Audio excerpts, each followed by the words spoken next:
আসসালামু আলাইকুম। তো ভাই আমার গাড়িটা ভাই দেখতেই তো আছেন সবাই, আমি ছুটিতে ছিলাম। যাই হোক ভাই, আল্লাহ যা করে সব কিছুর জন্য ভালোই করে, আল্লাহ না করুন।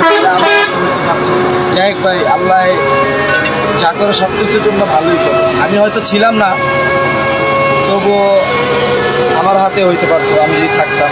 আল্লাহ না করুন। যাই হোক, আল্লাহ সব কিছুর জন্য শুকরিয়া, আলহামদুলিল্লাহ। আমিও খুব কেয়ারফুল যেভাবে গাড়ি চালাই, মানে আমার যতটুকু টানার দরকার আমি টানার জায়গায় টানি, আর যতটুকু যে জায়গায় আমার সেফভাবে চালানো দরকার আমি ঠিক ওইভাবেই সেফভাবে গাড়ি চালাই, ঠিক আছে? তো আপনারা অনেক ভাইয়েরা অনেক কিছুই বলছেন। যাই হোক ভাই, আমরা মুসলমান ভাই ভাই সবাই আমরা কিন্তু ভাই ভাই, ঠিক আছে? তো ওইভাবে গাড়ি চালাই না, ঠিক আছে? আল্লাহ না করুক যে কোনো একটা ক্ষতি হয়ে যাক, ঠিক আছে? তো ভাই আপনারা অনেকে মনে করতেছেন যে এটা আমার হাতে হয়েছে, তো ভাই এটা আসলে আমার হাতে হয় নাই। এটা ড্রাইভার ছিল আরেকজন, আমার রিলিভার রাকিব, তার হাতে হয়েছে বিষয়টা।